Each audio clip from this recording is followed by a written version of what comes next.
Gonna go live at the button. All right, we're live.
What is happening, world?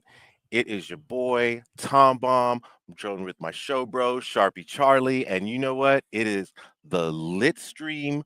We are outside. So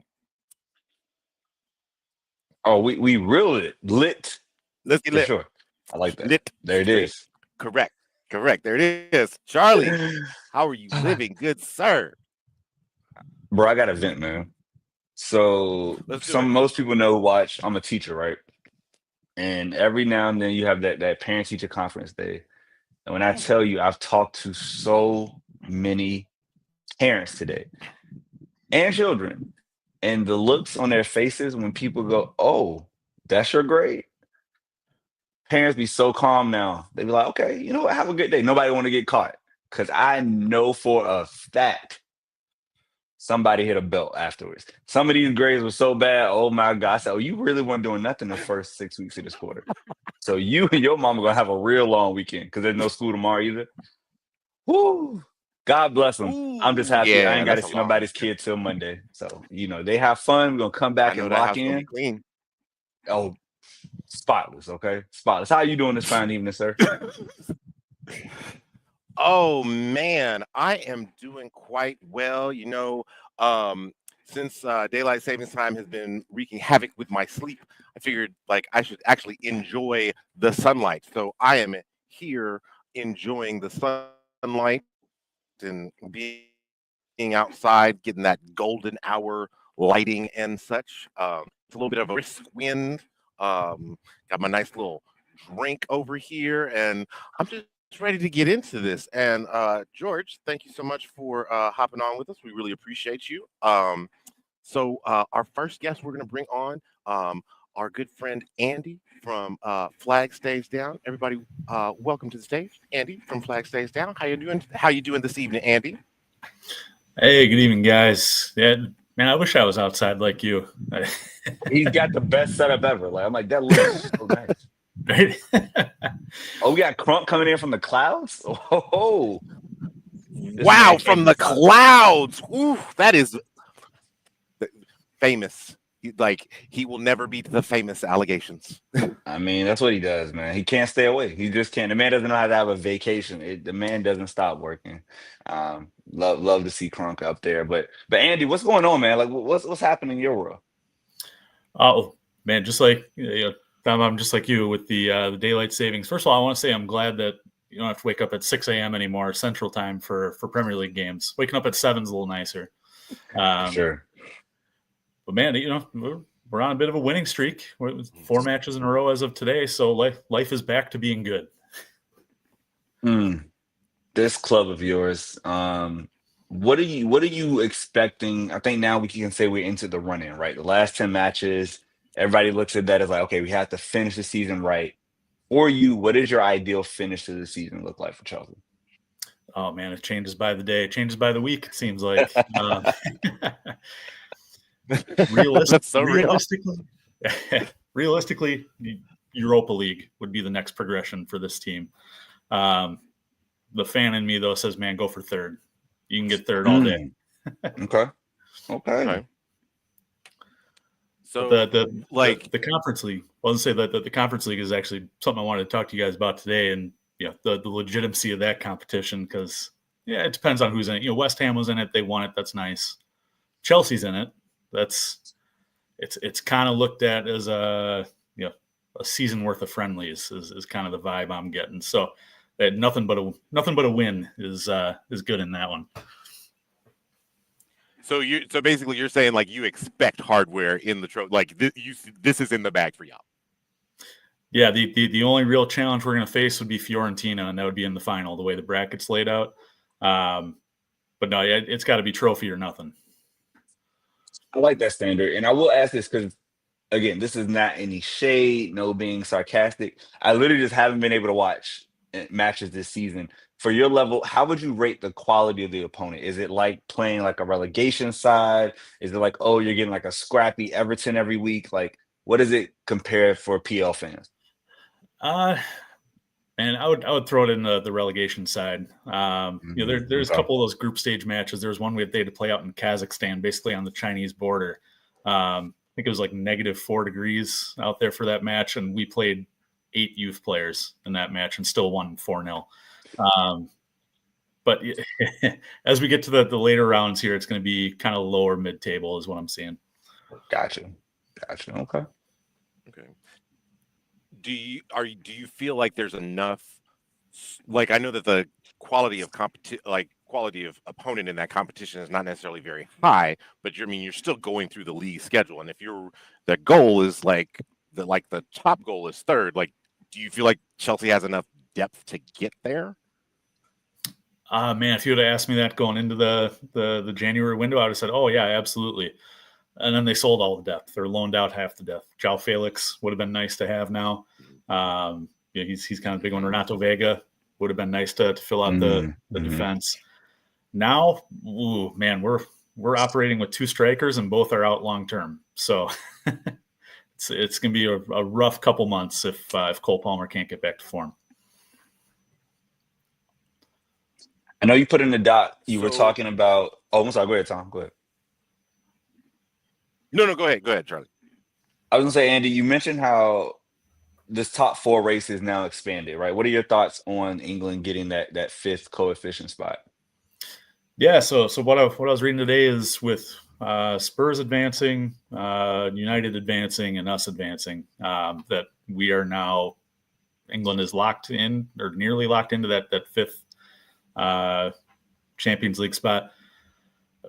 Man, I thought it was gonna be a race for that top 4 between you guys, us. Forest, I think, is still going to drop off at some point here. Now it's even more open. You start looking at maybe Bournemouth making a run. They've been solid all year, and it's going to be crunch time. It's going to be just like a relegation scrap, but trying to get to that Champions League qualification spot. Yeah, this could be the first time where like goal difference matters so much. So if you're a club like Villa or Brighton, doesn't have that double figure goal difference, you're trying to make sure you don't drop anymore. Bournemouth has a great goal difference, right, on +13. But that table, I heard somebody say on a pod, it was like, yeah, it's not much to look at in the Premier League this week. And I'm like, no, there's a lot at stake. Every single match has its own implications. Right. Because there are so many competitions, and now we got so many spots for Champions League. Tom, floor is yours, man. You mentioned a dip in like Cole Palmer's form. Like, is that like just a player thing, you think, or is it like more of a like Maresca not putting him in the positions he needs to succeed? Rest, like, where are you coming down on this? I think it's a combination of things. Number one, he's played just about every single match for us over the last 2 years. He wasn't on the Conference League squad for the group stage, so that was kind of his rest period. But it reminds me a lot of Mason Mount in his last year with Chelsea, where it just ran him into the ground and he had nothing left, and it kind of ruined him. I'm hoping it's not the same for Cole Palmer, because he's still getting himself in the right spots, still creating something out of nothing. It's just that those looks on goal are, basically kicking field goals at this point. It's going high and wide pretty consistently. And today against Copenhagen, you can just tell he's not feeling confident on the ball. where he would normally attack the goal, turn, make a run in at goal, or put it on his left. He was passing it back into the midfield.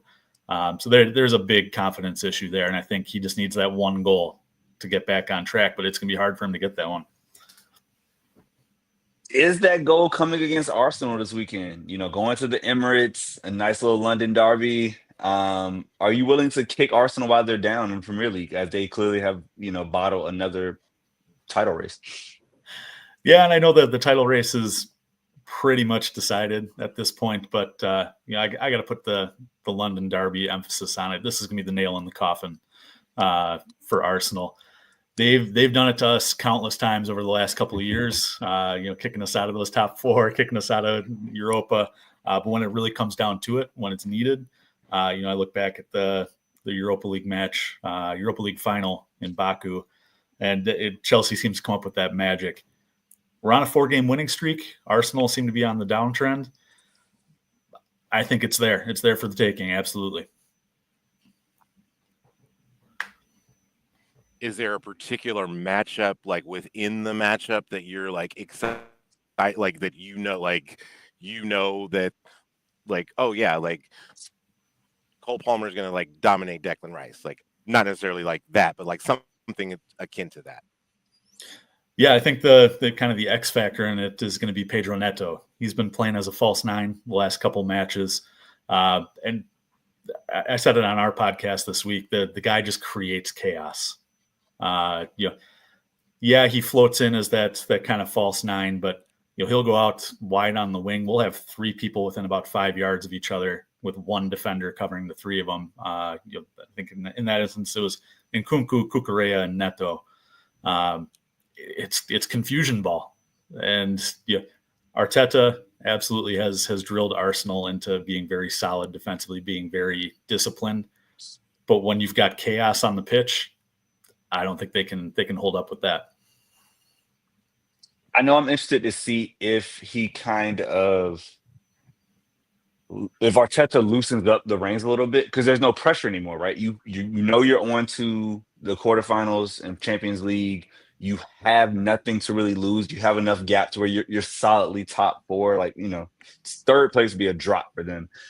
I want to see goals, but in your time of being a supporter, is this the derby that will give you goals, or is this the one where it's like, we'll have a 1-1 draw and we both go home irritated? It'll be exciting. I'll say that. There may not be goals. Chelsea is rough in front of goal right now. We've been relying on Mark Cucurella to knock some in. Arsenal's got their own issues with Kai Havertz being out, although from his time at Chelsea, he wasn't the greatest goal scorer either. 2-1, I think, is okay. A fair result in this one, but no, it should be an exciting one.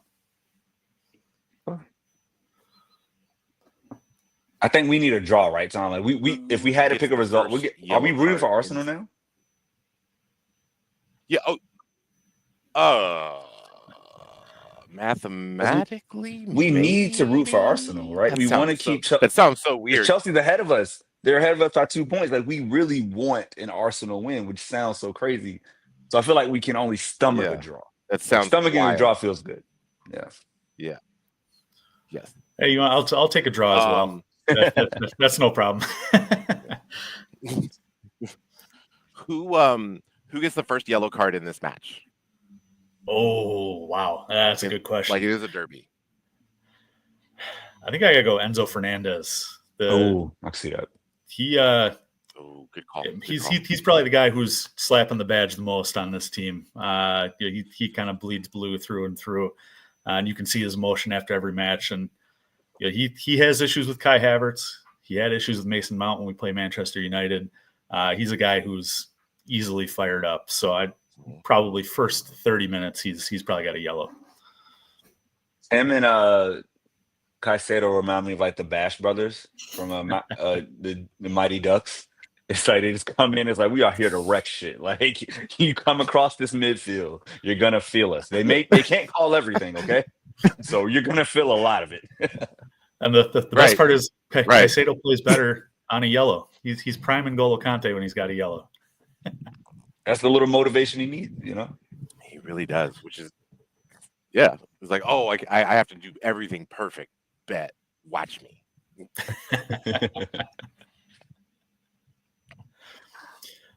So we're up by 2 points on you Um, guys in the table right now, right?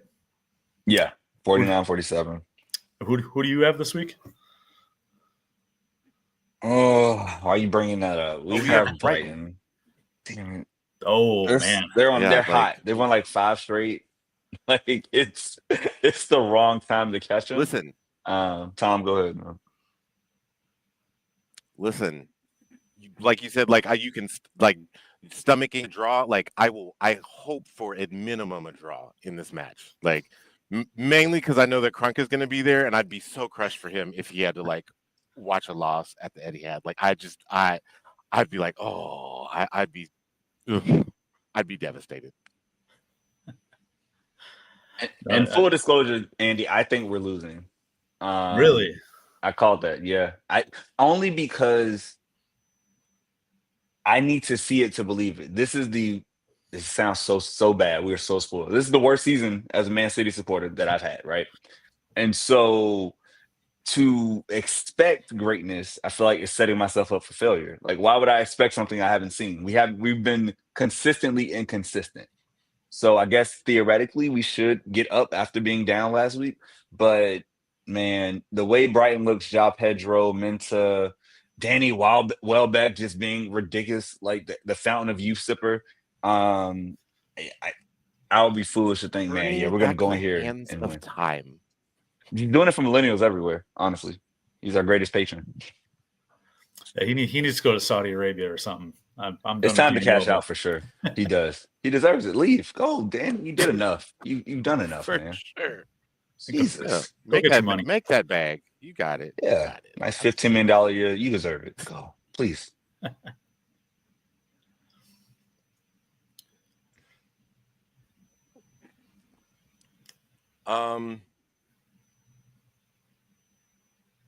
Andy, is there anything that we missed today that we know we need to talk about, like in the world of soccer, Chelsea, just anything important?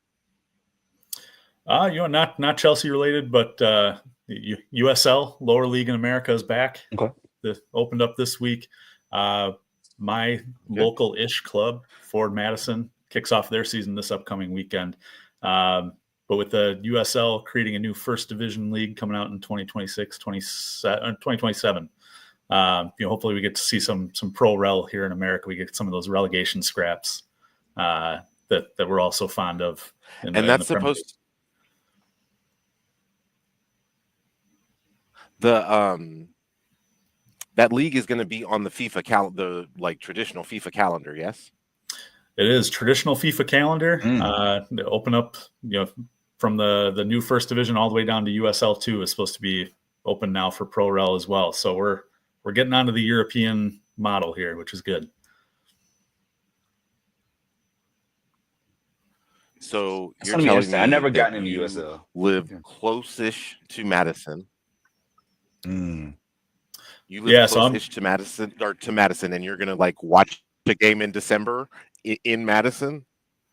Oh, absolutely. Although those are the best ones to go out for because you got no one around you then in the stands, right? Because everybody's freezing their ass off. But no, it's summer's too hot sometimes. Give me those cold weather games. Incredible. You people of the Midwest, y'all have my greatest and admiring. I don't know. I can't imagine putting myself in a position to be like, you know what, that temperature says a high of 12 today. I'm gonna go out here. Just can't do it. Can't do it. I'm soft. I'm a southern softie. Charlie, I saw it in Charlie's eyes when we were in Chicago. He was like, "Nope, not doing this. No Chicago Fire. No, I'm out."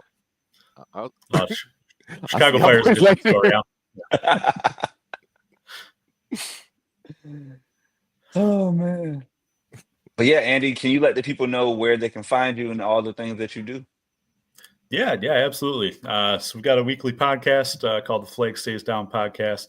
It's myself and actually 2 college buddies every week talking about Chelsea and shenanigans. We're currently got a nice little weekly segment doing that grid that was going around social media. Best player, most beloved, all the way down to worst player, most hated. So make sure to check that out. It's usually out on Tuesdays at Flag Down Pod. Sounds great, man. Thank you so much for coming on. I wish you a draw or a loss. I will not say I wish you the best because that would be a lie. But I hope the match is exciting this weekend. I appreciate it. Right back at you. Take care, man. All right. Thanks, Andy. All right. So our next guest is Grant. Grant represents 50% of Into the Channel. Grant. Gentlemen, how we doing? How's it going, man? Living the dream out here, buddy. Long work day. We are free. We're I'm sorry, go ahead. No, Tom, you got it. You got it. Did you freeze? Oh, okay. Okay, yeah. Quick frozen there. Not as frozen as Andy up in Madison. I'm with you, Sharpie Charlie. They're built different up there. You see the offensive linemen go sleeveless during these college football games in Madison? No shot. It's a weird way to live, and sadly, that's why I always get inside. It's like a two Americas moment. Like it's just something that I can't do as a melanated person. I just don't have it in my spirit to be like I'm about to just like really be happy in the cold. I can only fight it for so long, and then I'm like, you know what? Get me into like I need a heater. I need a space heater. I need gloves. Like I need a lot. Mm-hmm. What's the coldest weather you've ever been in, Grant? Like to enjoy hand warmers. Hand warmers. To enjoy a sport. So I was born and raised right outside of Cleveland, Ohio. I'm probably maybe the third or fourth most recognizable person from the Akron area. You could probably guess the others. So I have seen I have had the displeasure of watching a Cleveland Browns game in January in that new stadium that is like you could throw a tennis ball from the stadium into Lake Erie, because that was a really good idea to build the stadium there. Super smart. Yeah, it was horrendous, just awful. And I live in Seattle now, and we stay in this pocket up here in the Pacific Northwest of it was a little cold this winter, but I can live between 40 and 80 degrees. It's just a nice little non-melanated comfort zone for me. That's kind of like where I like to live. I love that. No, that's a solid zone. I think we all can agree that's what brings the two sides together. That's what brings our country together. 40 to 80, solid. Nobody's upset. There it is. We're good. But let's talk about City, man. I see your first bullet point is Gareth Taylor out. Yeah. So like you go, man. Take it where you want, and we'll follow your lead, Grant. So I think he did fine over the past few years. I think as things started to come out, though, on the pitch, I think he did all right with the players that he had. But I even remember, when we were on, when you guys were nice enough to invite us on the program earlier, a few months back, one of the things I had said is Manchester City doesn't pay managers to not qualify for the Champions League. And if you are in grave danger of missing it this year, and you missed it 2 years ago, and you're going to miss it 2 out of 3 years, maybe it's about that time that you get out of here. And it seems like that, combined with Chloe Kelly's comments and her departure, you think about some of the things that were said about Gareth Taylor by some other players, which I'm trying to find. I'm furiously looking for my notes here. But he just didn't seem like a super popular dude. There we go. Yeah, Ellie Roebuck. I mean, what she hit him with what goes around comes around.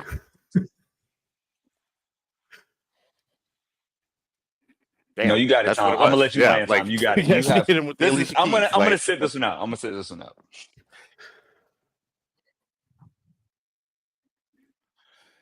Again, you cannot be out here embarrassing me in front of company. Like, to your point, like Manchester City does not pay managers to not qualify for the Champions League. and you are in grave danger of doing that. Like, I understand, like, the Chigwell is a crazy ass place to play, but like, you cannot draw to West Ham away. Like, we cannot. Like, that is unacceptable. And I think, like, just the way that you lost to Arsenal, like, kind of like the way that you lost to Manchester United in the Etihad, Mhm. like, Ella fucking Toon scored a hat trick in the Etihad. Like, you are embarrassing me in front of company. Like, you cannot be doing that. Totally agree, man. It was a weird I strategy they employed I think yeah, I don't know you if got my it. You got stream it. is off. I don't know if my stream is off there. Sorry about that, Tom. Yeah, it was a weird strategy of give Elatoon a 10-yard radius of space and let's just see what happens. And it didn't work out great.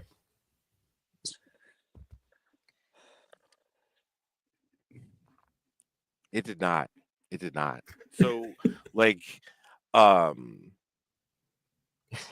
do you like?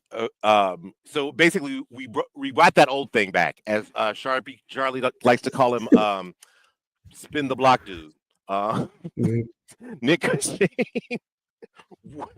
what what's gonna define a successful season for Nick Cushing? Like, do you, like uh is it a domestic cup sweep and like getting that last Champions League spot? Like, do you have to get both domestic cups? Can you just qualify for Man, Champions League? What qualifies for a successful season? I mean, asking for him to win the League Cup over Chelsea, I mean, that's a super tall order in itself. I mean, you guys, Sharpie, your coverage with the great Andre Carlisle in the last episode, you had a funny line that where you just kind of when you're talking about the back line, and I don't even know like how much you meant to do this, but you go, well, we got to go with who we got. And I got to tell you, anytime you describe one of your position groups and start off by saying, well, you got to go with who you got, probably not a great sign. And I just want to say, Grant, will Nick Cushing all of a sudden make the back line better? I don't know. I don't believe so. Everybody's talking about feelings and vibes, and nobody's talking about injuries. Alex Greenwood went down, and that back line became silly putty or Swiss cheese, however you want to call it. It hasn't been great. And again, I cannot underestimate the effect of relationships, right? With the manager, and is there trust? Is there, things that are subconscious about the fact, like, damn, Chloe's not playing no more. He brought in this new player, the younger player, and Chloe's not here. She's done so much. She's an international, Euros legend. You got all these things going on, but in reality, do that in February. To do it 5 days before this gauntlet that I don't think we've ever seen before, right? 4 comps, 4 matches, 3 competitions. Yep. Charlotte O'Neal, I hope you have a stroke of genius, but I'm not going to put this on the players if we go out there and get embarrassed, right? Like, I can't be like, oh man, the players didn't show up, because they don't even know the new tactics. Like, he's got to switch it up, because if you're going to do the same thing, just keep gas, right? So what does a switch up look like? Are we going to just sit deep and go 5-4-1?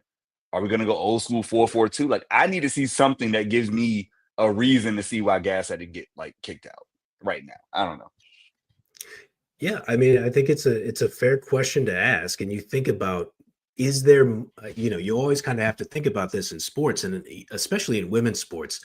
What's the next shoe to drop? Because, like, was there something even more serious in the dressing room that we didn't even see? Because you're absolutely right. The timing is bizarre right before this gauntlet, as you put it. I think you're spot on. So it's if there is a reason for it to be a defensible coaching change right before you play what at worst the third or fourth best team in the world for The whole four world. matches in a row, then Mm-hmm. maybe there's more to come on that. But if not, if it's just like, we didn't like the vibes, then it's a questionable decision. I'm gonna let Tom get in. Tom, you take this wherever you want to go, bro. So like I like personally, I think I am excited to see him gone. Like I don't think I like I don't re- I didn't necessarily care for him like from the days of like Rose Lavelle like being at the club. So I think like I don't know. I was ready for him to go. I had been ready for him to go. So now that he's gone, I guess like no, this isn't a great time for him to leave. Um, and we need one of these three matches as a win, and Hmm. I don't know where we're gonna get it unless it's the first match and just new manager bounce. Oh, I like it, and I thought again going back, I watched the show with Andre Carlisle, and I was like, okay, now try not to repeat too much of what was said on that show for your recurring viewers. But Different I think audience. Forget them. They don't matter. fair enough.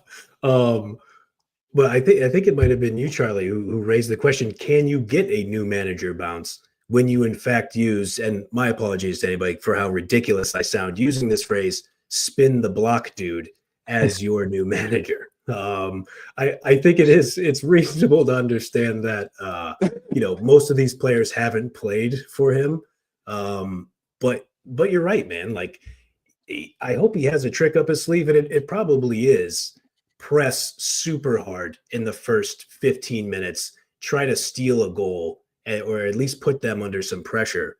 Because if you do go out there, like you talked about, and play like a 5-4-1 or something, you are just asking to give up 2 or 3 goals to Chelsea, because they won't relent if you give them, even with Sonia Bonpastor's kind of slower style. If you give those attacking players the leeway to just run at you, they'll carve you up.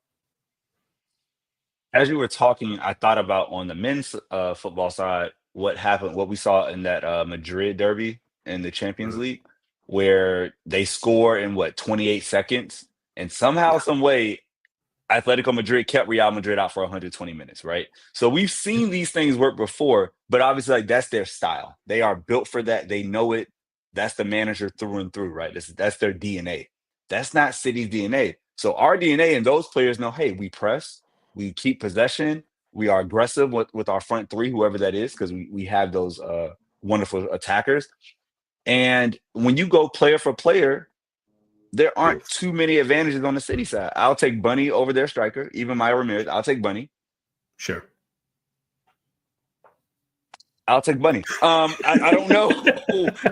Tom, please tell me somebody else to take. And okay, but here's the I don't know. I don't know. here's the deal though. Like I don't even know if you can take Bunny. Like if you look at like the depth of their striker position, because did you just So see good. that Me Official and Sam I Kerr? saw her on the like bench. I saw them. they're back. Oh, I saw them. yeah, Ooh, boy. yeah. That's the thing. That is an actual thing. Ooh, So yikes. like if you think Yeah. about like our striker depth and their striker depth, I mean, Bunny and Viv. yeah, I mean, Viv's great. Two legends.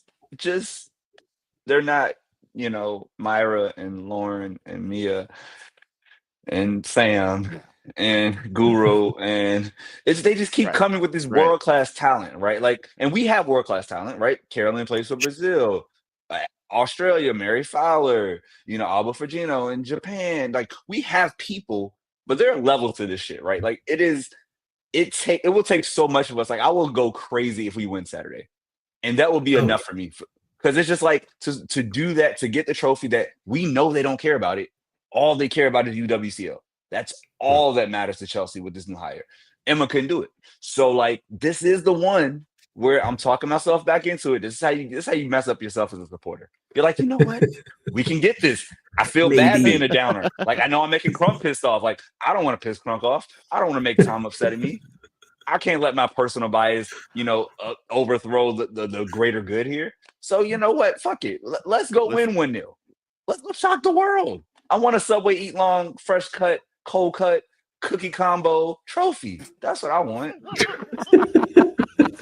I hope the that, trophy man. is one of those long ass cookies that they have. That would be Oh my fantastic. What a God. trophy that I would would be. go order one right after the fucking live stream and eat it on camera. Like I will make content if we win. No lie. Immediately. I swear to God. I live in between. I'm like equidistant from 2 subways. I might go to both. Like I will go to every subway in a 4-mile radius and support if we can beat Chelsea.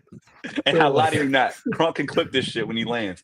I will go eat a foot-long cookie and enjoy it and have a ball because that's the odds we're playing against. If I'm betting, we got to be what, like plus 2,000 to win this match? Like, Gotta be, yeah.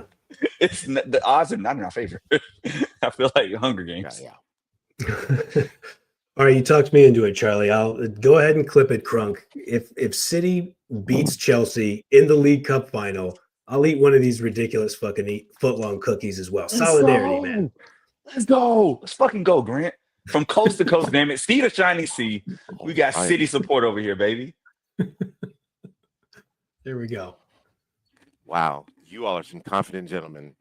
I don't. No, I'm not confident. This is Tom. You No, know we're not me. gonna have I'm to just eat trying the to talk cookie. myself into this shit. I don't believe this.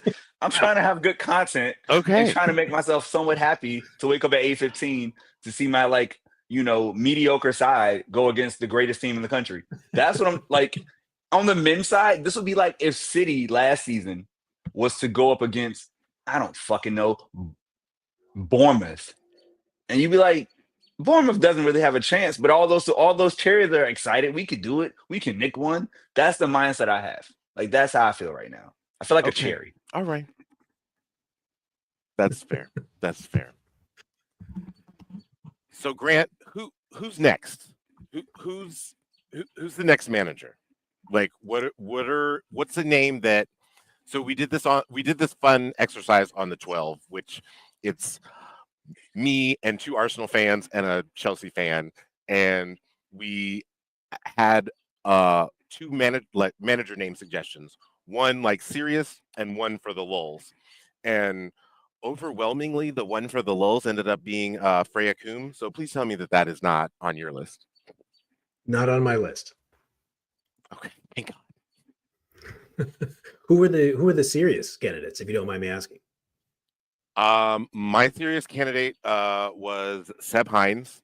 Another serious candidate was Carmelita Moscato.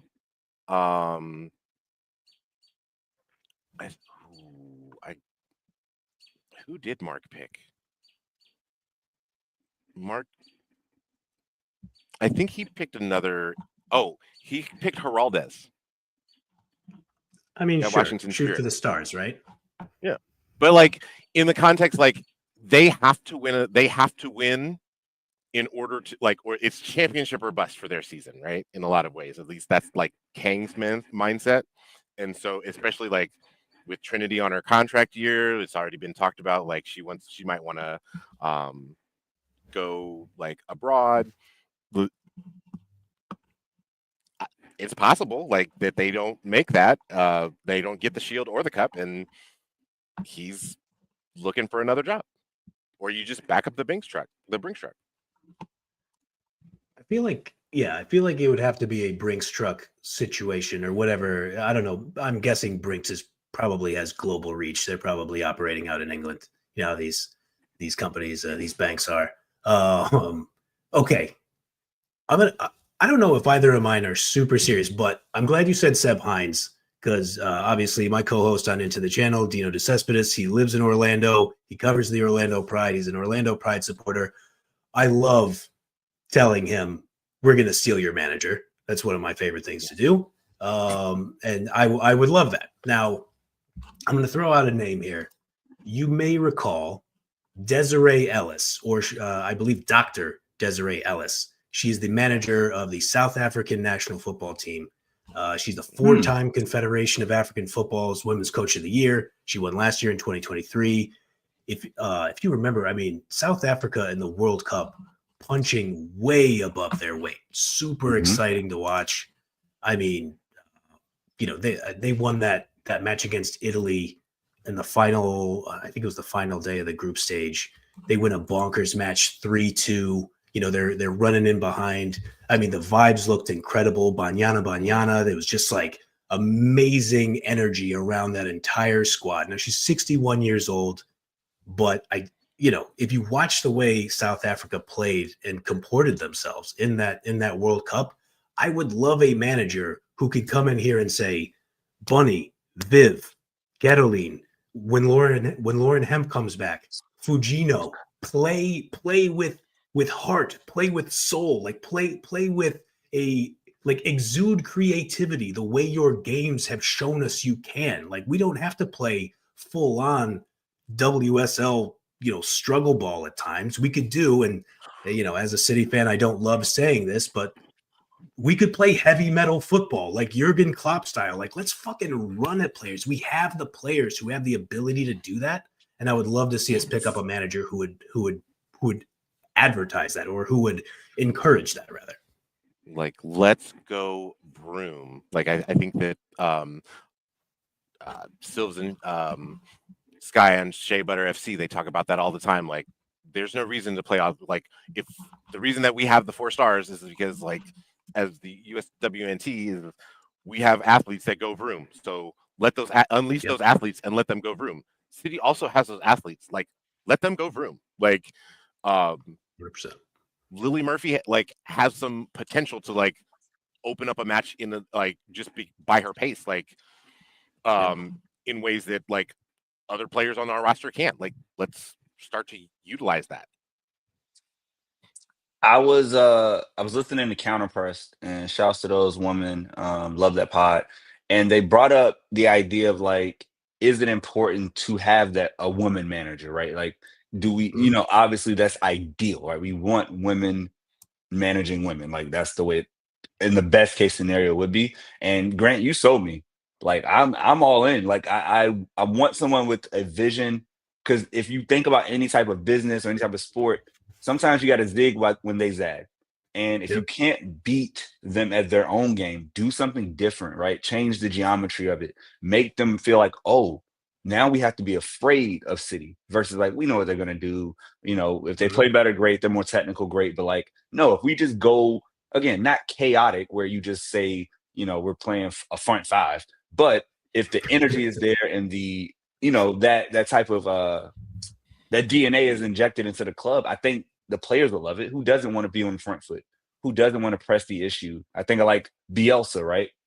At his best, it wasn't what we saw in the Premier League. Wasn't his best. His best work was over in Spain, and those were the clubs where it was like, oh wait, this style is amazing. Like, he can really go toe to toe with anybody. And so I'm sold, man. Hey, let's change the guard and let's make some history. I'm with it. I cannot remember. I can't remember if it was the head coach of Notre Dame women's college basketball. I might have that wrong, but there was a coach in NCAA women's hoops who had just flat out said in a press conference, there should be fewer men coaching these teams. Just these jobs should go to women. Oh, there we go. Thank you. And why not? Like you said, Charlie. I mean, if you want to think about, there's never a situation, in my view, in any league or in any sport, where the people coaching and running an organization should not reflect the people actually playing the sport. It just seems strategically that would be something you would want to build. Preach, Grant. Preach. Right. Listen, I think it would just Thursday. It's Thursday. It's not even Wednesday. Bible study night. Well, I appreciate that. Oh, can I throw one more name at you? Yes. All right. You may recall her from her Champions League exploits this year. How about Elena Sadiku, current manager at Celtic FC? She comes in. I don't think she's older than 32. She might be 31 years old. Won the Scottish Premier League in her first season with Celtic. First time Celtic has even been able to accomplish that in the Scottish Women's Premier League. And her squad was hanging super tough in a lot of those Champions League matches. I mean, they had that close 2-1 loss to Chelsea where they looked like they were the better side for probably an hour of that match. Now, obviously, at Celtic, she has had to play a low block in a lot of those Champions League matches because she is just, they are just frankly outgunned talent-wise. Hard not to be, coming from the Scottish Women's Premier League. But, I mean, she dresses in all black. I'm partial to that. She wear like a black hat with the long black jacket, and then the black Adidas shoes.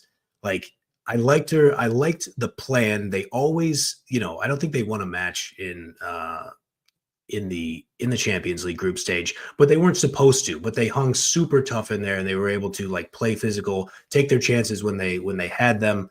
And kind of back to what you had mentioned, Charlie, and kind of the way I'm looking at this is, let's just do something different. So if it's somebody like Desiree Scott with an incredible pedigree at 61, or if it's somebody who is an up and coming coach who has already proven, hey, I can take a team that doesn't necessarily have superlative talent and move and qualify for the Champions League. What if you gave her that kind of talent? You're good at this, Grant. You're really good at this. Trying, my man. I appreciate Incredible. We got to go listen to Into the Channel people to get more of these insights, bro. Like, damn. You're too kind. I appreciate that. So, Grant, thank you so much for being on with us. We really appreciate it. Please tell all of the wonderful folks listening where they can find you and where they can find all the great work that you do. Yeah, thank you. Well, yeah, first of all, thank you for having me on. You guys are absolutely fucking crushing it. Every show, you had fucking Derek Ray on the show, for God's sake. Like, you guys are absolutely smashing right now. That's all Crunk. That is all Crunk. Like, Crunk works. That man does everything, bro. He literally, like, Charlie came on, and I was like, man, I didn't even sometimes I don't even think about half of the stuff that Crunk be doing. Like, I'm just like, I just show up, and like some of it is like, okay, yeah, like, this, like, to produce or whatever, like, but no, like, Crunk is like really, really in it. Like, Charlie calls him like the man with a million jobs. My favorite Jamaican. Sorry, back to you, Grant. Where are we finding your work? Where are we finding it? Right, I won't touch that one. So what? For our work, it's similar with me and my guy Dino DeCespedes, my co-host. He is the man with the vision. Shout out to Dino. He is being Dad of the Year right now, taking care of his son. We are on YouTube at Into the Channel, on pretty much every social media. We have a Twitter profile. We no longer use it. It's become too much of a cesspool for us. We're mostly on Blue Sky now. But yeah, Into the Channel Pod, or just Into the Channel Women's Football. We're relatively easy to find. Thank you so much for the time, man. And let's go City. So much. City till I die. I appreciate you guys. Keep crushing it. Peace. Thank you. Oh, that was so great. Fed my soul. That was amazing.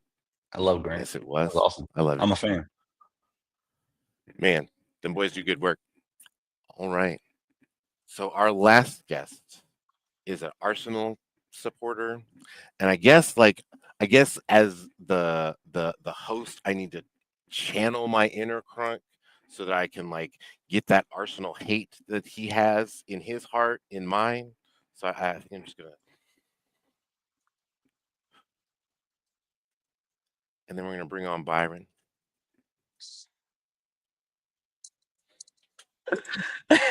Byron, what's going on with you? What is good?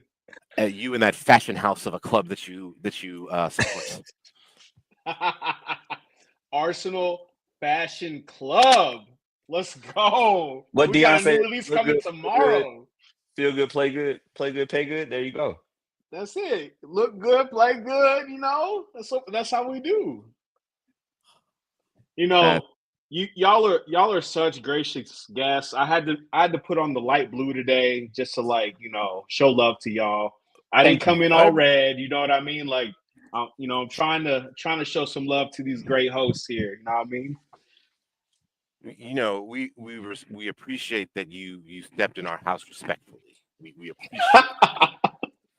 I was expecting red. I was like, oh, we're going from shades of blue to all red, and you threw this curveball at me. That's what happens when you get a year older, man. Happy belated birthday to you. You know what I'm saying? Man was out here, had the fits on, had some good food. How was the birthday, bro?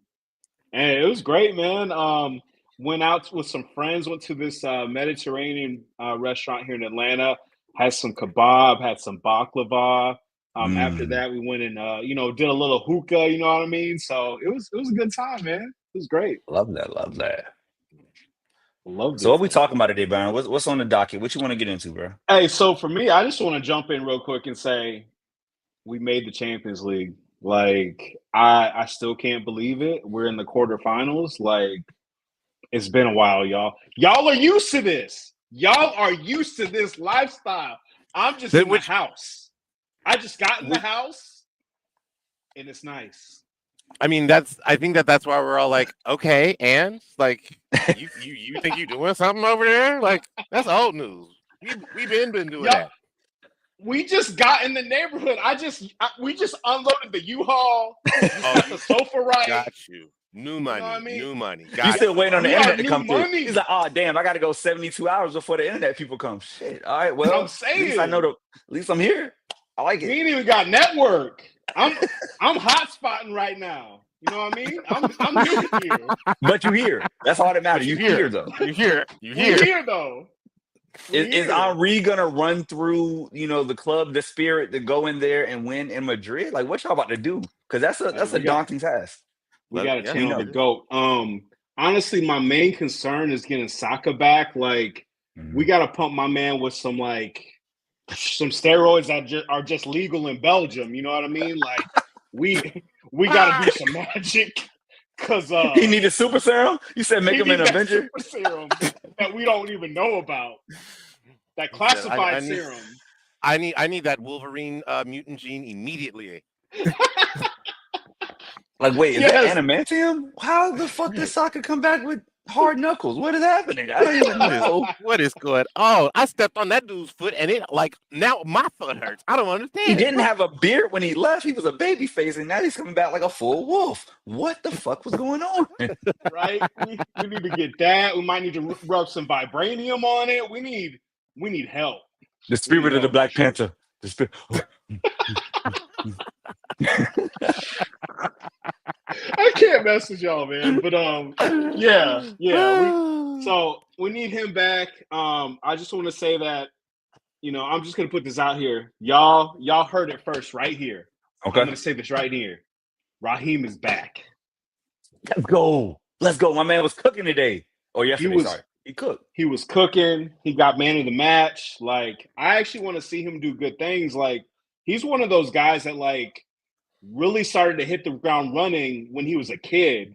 And so all these years are kind of catching up with him. So anytime that he can have a good game, man, I just want to celebrate him because, y'all know better than anyone, being Black and British, the tabloids will tear you down. They tried with that man. They tried. Yeah. And they damn near did it. It was oh my God, that dude spent 75 pounds on breakfast yesterday. It's like, why are you in that motherfucker's pockets like that? It's like, that is none of your business. Ridiculous. Are y'all let bored? That black man live? And you compare that with Grealish. Grealish was out stumbling and stuff the other day, and it was he's having a walkabout. It's come on, man. I wish I knew. Is crazy. I wish I knew the journalist name, the black journalist that does the PL content. I think it's Darren somebody, but he literally called and he was like, "There's a double standard," and he pointed to Raheem Sterling or Marcus Rashford doing the same type of thing that Grealish did. Could you imagine? In a very similar state, not getting consistent running the club, and you take a day off and you go wild out. Who cares if you bought 500 pounds worth of drinks for the bar? No, you are out here embarrassing yourself when you know you're not even playing on Saturday. What's good, bro? Right. We know what it is. What's really going on? And seeing him, I still think he has his spurts and he can really beat defenders and be the last man. But like I said, I'm really excited for him. I'm also really excited for this matchup. If we weren't going to get Real Madrid, I wanted Barca. I think that would have been a fun matchup too. These are just two historic clubs in Spain that you really want to go against. And that's the thing with, even if I take it back to the Premier League, I love when we play y'all because in my eyes, y'all are the cream of the crop in the Premier League. So iron sharpens iron. Who cares if you beat like Wolves. Southampton. Like Wolves is an okay team, but like who cares? But You're like when supposed to do that. yeah, you're supposed to do that. But when we can compete at that top level, man, I really enjoy that. And I think this year, especially with all of the injuries, I mean, we have Miguel Mourinho as our striker. Like, I don't even know how that's happening right now, but it's really nice to see us be able to compete at that level in the Champions League. And I think that's the trophy we need to go for because, I mean, I'm going to tell y'all right now, and I get a lot of flack from Gunners fans that still think we can win the league. We ain't winning the league this year. This is a top 4 race. It is The what math it ain't is. mathing, bro. The math No, ain't the math mathing. ain't mathing. And what drugs are they on? Yeah, that's some good shit. Whatever they're on, they need to pass that to me on Friday. Pass that shit. Like pass that. Like what did Missy say? Pass that Dutch. Pass that Dutch. Pass that Dutch. Pass that Dutch. Pass that our way. I'm saying, like, please. I don't know, like, it's like 2 different groups, right? And I know y'all have that set city. You got the always believing group, and you got the pessimists. And like I hover in between. Like I'm more of a realist. I'm like you said, Charlie, the math ain't mathing, but we do have these optimists that are like, oh, you know, if Liverpool slips up, and I'm like, nah, man, nah, it's a wrap, bro. It's a wrap. We should have got them, and we should have bought 2 strikers in the transfer market in January, but we were playing games. So, and I just want to say, just to set the record straight, because I know I love numbers. Right now, Liverpool's at 70 points with 9 matches left. You are at 55 points with 10 matches left. That means the best you can do is 85 points. So Liverpool just needs 16 points from 9 matches. I'm going to say they're going to get 16 points from 9 matches. Like that's not hard. And so if you take that step, right, and I want to look at what you said in the docket, what Arteta's done with this season to set you up to be secure for top 4, to be into the quarterfinals of the Champions League, where hopefully you're getting more healthy. You've had a lot of injuries. And Kronk's not here, so I can say this. Kronk loves to say, Arteta out. They haven't done it. But in reality, this build is on schedule, right? Like, this is what you all wanted to see, was progression, competing on multiple fronts. How does it feel now with Arteta and where he is in this stage of the project? Yeah, so I'm really excited about where we are in the project. I really believe that Arteta needs more support and credit for what he's done.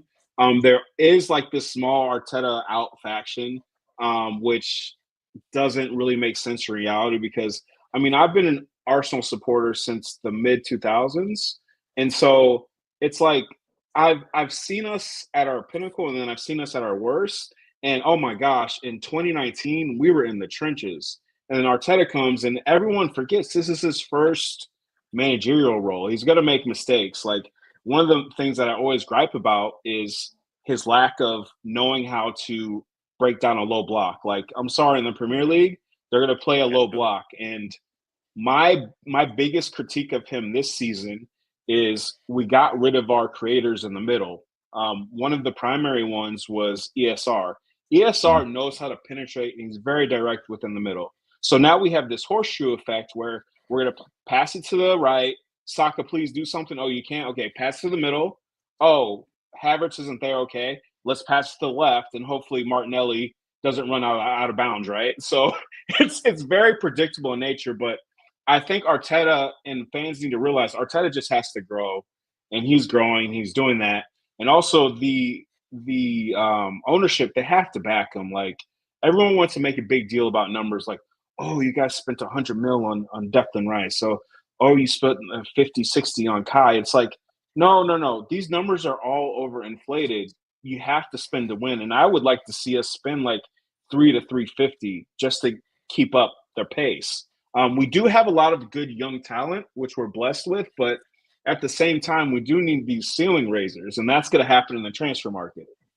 Plain and simple. So let's talk about this contract situation with Goob from Meet the Robinsons. I mean, Trossard. Damn, bro, that is so funny, yet so disrespectful. Wow, bravo, Tom. Bravo. Not wrong. It's not wrong. Not wrong. Not wrong at all. We call him Sleepy Leo. Like, if he Like if the circles under his eyes aren't creased, we're like, oh, he's gonna have a bad game. He got good sleep. But when he doesn't sleep, oh, he cooks. We like when he's not rested. When he's not rested, he's angry and he's really on. But yeah, no. So this is really complicated because the club offered him a renewal. I want to say in sometime in the fall. I want to say it was like October, November. He rejected it outright. Then they went back in January and they're like, "Hey, did you mean to do this? Like, you're playing really well. We want you around. You're 30. We want to offer you a 2-year renewal and then with a 1-year option, so 3 years at 30, and it's pretty good." And he's like, no. And so come to find out, the word on the street is Saudi Arabia is looking at him and he might just be, wanting to cash out, which I'm like, I understand that, man. You're like, in the middle of your career, maybe towards the tail end of it in a few years, you want to cash out. So I'm not mad at him at all. And I really do think we can get some really good talent on the left-hand side, but hey, man, I'm Leo Hive, and so is Paulina, my podcast mate, and we really like what he does. He's Podcast our mate. most clinical Podcast yeah. mate. What podcast? Tell me about your podcast. Yeah, Arsenal 86, man. Y'all gotta follow us, man. Y'all gotta listen to us. We have fun. We're like rational Arsenal supporters. Like, it's a fun time. We cuss. Paulina will be the Ironic. first one to call out the club. I love when she comes on. He's like, we Yeah. are fucking shit right now. Or what the fuck are you doing, Arteta? Or can we score a goal? Like, buy a striker, Oh, how does it feel to have a sporting director? How does that feel? Like, What's that like? It's important, right? It's so important. It feels great too because he's coming in with a ton of experience. He dealt with Simeone. Like, Arteta's not quite at that level, but he's definitely really animated and he's really vigorous and he wants to do well. And I think that partnership is going to be great and it's going to continue to grow. One thing with him coming, I really would like to see. I think Jorginho is out after this year, but I would like to see him stay for at least another year because he knows Italian. So does Martinelli, and so of course, so does Richie, our left back, Calafiori. And I really think that Jorginho could be like the coach on the pitch because he's really smart. He's getting his A license, I believe. He can kind of be that intermediary that we need. But no, I'm really excited. From what I've heard, sounds like we're going big this summer. Maybe spending at least $300 million. I'm hoping, and really investing in the club because that's something that we need to do. But no, I'm really excited. We got a sporting director, man. It's about damn time. All right, now I got to talk shit because I wasn't expecting to hear that number. I need y'all to be like the crunkies that don't want to spend and, they start pinching pennies because if you all go out here and get a bag, we know what you need. So you go get one of those, right? Yeah. Be it from Bundesliga, be it from Serie A. Bring over that guy from Turkey who's just kind of chilling over there, Big Vic. Like, it could get real scary. And I've always said, like, that's the only thing you're missing. You're where City was, except Pep's genius understood how to win without a striker, right? He knew how to maximize everybody. And we had Kevin De Bruyne playing as the best player in the world outside of Messi. So now it's like, okay, if you get to number 9, I feel like y'all can have the same effect when Holland came. It was like, oh yeah, we really can't be stopped now. We got the back line, we got the front line, you got the kids, like Louis Skelly, Ranieri. I hate that they're black because I got to root for them to be like productive. I just don't want them to do too well. It's a conflict of interest, man. Same with soccer. Like, y'all got these black players I love, and I'm like, damn, these niggas are the ops, and I don't like that. Yeah. No, I feel the same way, and like, because I know how you're feeling, like, because I always talk to Crunk about this. Like, I love Rico Lewis. I always tell Crunk, I'm like, hey man, let's just come to agreement where we just send you a bag, like a little bit of a bag. He can come join us, and it'll be fine. And I really think that once we do have a striker, and not only the striker portion, Charlie and Tom, but the other part that I'm really excited about, and I know Paulina P is excited about, we get that fucking man Party off of our squad, man. He belongs in jail. Get him the fuck out of here. I'm so happy that we get to offload him. Okay. I was thinking about this the other day, and like, in some ways, like, I know it's like not only is this a cross racial comparison, but it's like a cross gender comparison. So like, hold on with me because it's a journey. Mm-hmm. I view Thomas Partey and play on the pitch much in the same way that I view Corbin Albert in play on the pitch. Like, and Mm-hmm. like, is it worth it? Like, is that conduct worth it? Obviously not, because that conduct is Right. reprehensible. Like, and then the play on the field is absolute shit. Like, Partey Terrible. is the mark. It 5 is like every coach knows. Like, hey, 5 the mark. Where's 5? Where's you know like when you play pickup hoops? Like, where's that dude? Where, like where's green shorts? Where's green shorts? Green shorts. Like that's the mark. Like 5 is the mark. Right. And I mean, you're saying that right now, Tom, and of course, other teams are saying that. Like, and it's so frustrating because just like with Pep's system, like if you don't run the midfield, you're gonna get fucking smashed. And like he is the weakest link in our midfield. And when Odegaard was out injured, it was even more apparent. Like we could not move the ball whatsoever. And like you said, even we're all of the same mind where it's like even if the play is good, get your ass out of the club for what you do off the field. But let's just pretend like we're just not of that mindset. If the play is good, then maybe you're like, okay, cool, he should be in the squad sometimes. But the play's not even good. Like he was terrible last year. That's one of our weakest link. Like if I was Arteta last year, I would have I don't know. I would have showed up to Shaka's house with flowers. I would show up to Shaka's house with like chocolate, or I would spin the block midfielder. Spin the block midfielder. Spin the block midfielder. Yeah. Spin the block for him for sure. Like I'd be like, hey man, I'm gonna get rid of Partey. This is gonna be your midfield. We're gonna partner you with Odegaard. Like y'all run this. But yeah. And one thing that really annoyed me too is I still rate Zinchenko. I think Zenny has a lot to give in the midfield. And I really think that we could have put him in the midfield instead of Partey. And he's a really good midfielder player. And I wish that we would have given them that opportunity because it's looking like he may leave now. But yeah, Partey was our weakest link in the midfield, man. And the goals that like Saliba and Gabriel would give away is because they were covering for Partey's slow ass. He's so slow. He's like molasses. Like, this is terrible. Terrible. Motherfucker running. So yeah, I'm happy he's gone. Shit. He's so weak. So weak. All right, so let's talk about Sunday. Like we had Andy on. I love ending this like talking about a derby. Like it's a good sandwich, right? Damn, so Crump, I didn't even realize what he did right there. Damn, he's good. That man had Chelsea to start, Arsenal to end. Whoa. Boom. He's okay. boom. Yes. Yeah. Damn, that's good. Yes. What you got, Byron? What's popping off? What y'all doing Sunday? So Sunday, I just want everyone that's listening to get ready. You're going to see some harem ball. You are going to see the nastiest, I would say, 2-0 game maybe. It might be a 2-1 game because I don't think that Chelsea is going to be able to break us down. But then at the other end, I don't think we're going to score a lot of goals. I mean, Martinelli might be fully fit now, so it might be a little bit better attacking-wise. But, yeah, it's going to be nasty. It's going to be really nasty against Chelsea. But I think we win. We're at home, so we should win. Please and do. Please.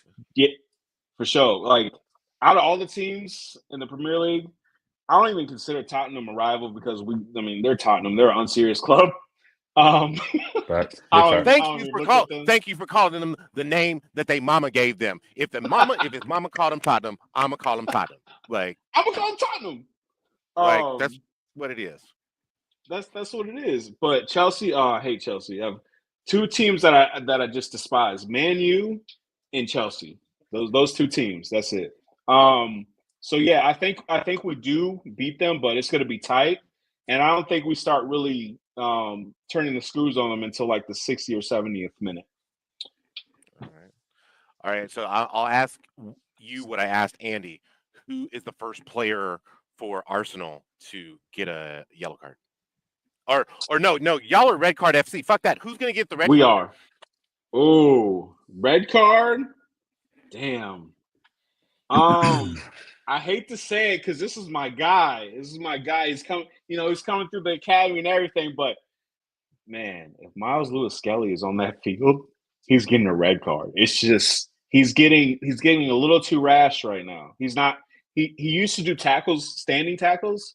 He's dropping to the ground too soon. It's just youth. They'll grow out of that. But if he's on that pitch, man, he's getting a second yellow, and he's gonna get sent off the pitch. So yeah, that's where I'm going with. I'd be shocked if Arteta starts him for that reason. Like you would go with exactly. Alaphori, go with the vets, Timber on the right. Yeah. This is the one time I will openly say I am rooting for Arsenal. I need Chelsea to not gain a point. Like I don't want a single point gain. So hope y'all handle business. And I saw the last thing in your docket. Talk to me about these two shows. I watched Severance, but I haven't watched Paradise. Make the pitch. Oh my god! I'm opposite. Yeah. I'm opposite because I haven't watched Paradise, or I've watched Paradise, but I haven't watched Severance. So I started Paradise, and I'm about 3 episodes in. It's and I'm a Severance stan, so like I've seen all of Severance. I'm all caught up. Can't wait until tomorrow. But those two shows are different in genre, but like so well acted, so well done. I really encourage y'all to watch both of those shows if you haven't seen them. They're just excellent. Severance, of course, Apple TV. Like Apple TV, it's kind of funny. They actually fired their marketing director earlier this year because they're like, "Bro, you're not advertising shit." Right, good job. Right, we all the budget, and you ain't did shit. They have the best shit on that platform. Like it looks incredible. Like it's beautifully shot, 4K, everything. Great actors, great plots, and nobody knows what the fuck is up there. No one knows a damn thing about them, so his ass had to go. But yeah, it's an excellent show. Paradise, we got Sterling K. Brown. Like you can't go wrong. Like acting his ass off in that ass off.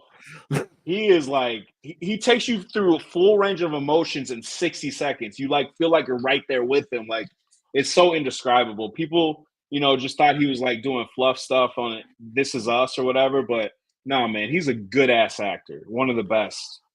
So I had to IMDb like one of the actors on the show, and I found out that it was somebody that I went to high school with. And I was like, what the librarian?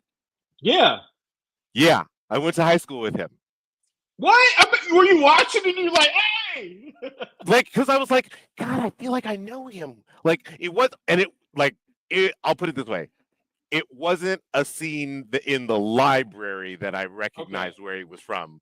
I love that you didn't say too much about that. Thank you. Good job. Great job. Yes. I'm not going to, like, if I give you, like, 3 details about that show in a way that I've spoiled it for you, and I'm not going to do that to you because I've been dodging every type of content because I want to lock in and like just binge. So it's on my list to do. I'm off tomorrow. I might need to hop in tomorrow.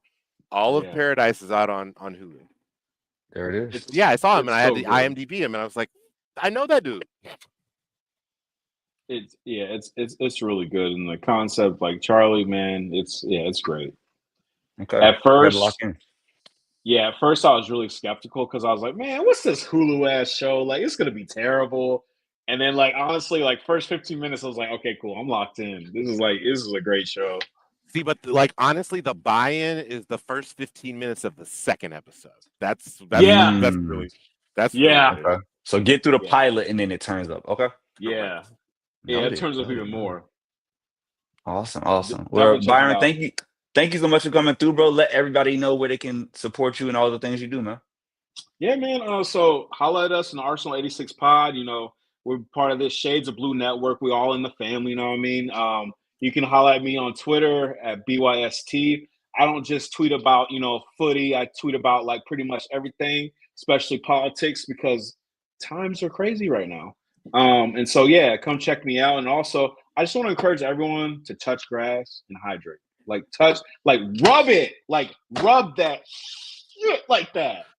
Listen, that is literally why I'm outside while we do this. Yes. Like, so I can get fresh air. You need that. You need that. Need it. Byron, Thank you so much. Thank y'all We so appreciate much. you, pod cousin. Talk to you soon, bro. Holla at y'all. Yes. Bye. Oh my God, Charlie, we did it. Like all the stuff that Crunk be doing, like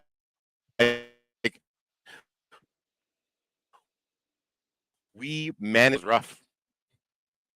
I'm proud of us. I think when you hear it enough, it's like, okay, I know how to do this. I can get into a guest. I can flow. Let's use the Google Doc was so beautifully done to just kind of go through topics, work through some connection issues. Like we make shit shake. I hope we made you proud, Crump. I hope you are ready to take on, Man. Manchester tomorrow and enjoy yourself for damn near a week. Bro, you've earned it. You are the godfather of this. You are Kevin De Bruyne, our captain. Yes. I cannot wish you enough joy, man, because people don't understand, bro. Crump does hours of work every week, not just like the recordings. It's tweets, it's Instagram, it's TikTok, it's Blue Sky. I got to DM people, and I'm sure he's getting no's, right? He's got a schedule. Like he does everything about this pod. We literally just show up.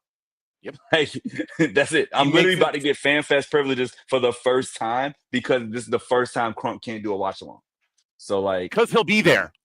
He'll be there. Like he'll be watching. He'll be there in person. Yeah, he'll be there. So, but Tom, where can they find you, bro?